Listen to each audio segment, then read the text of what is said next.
Let's continue our discussion about principles for teaching reading.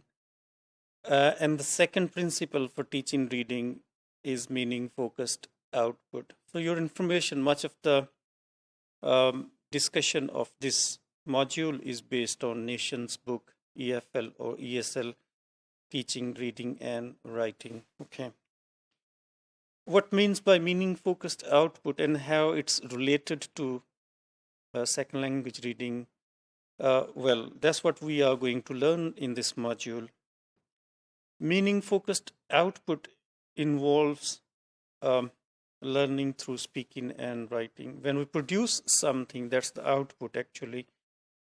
What we have learned is that's the input through reading. But the emphasis, the goal of a well-balanced reading program should be to give equal amount of time to each skill. For example, listening shouldn't be ignored at the expense of reading, or much time shouldn't be given to speaking. So equal skill should be given equal time. So what means by meaning-focused output? When we are training our students into reading, we should train them how to use, when they have read something, how to speak about the text productively or meaningfully. So the course should give equal emphasis to each of the four skills, for example, listening, speaking, reading, and writing activities. So these activities should be related to reading, okay? And when the learners read or write and talk about things, they become more, hesitation-free. Or so when the main emphasis of the course is to develop strategies of understanding the text or inferring the main gist of the text.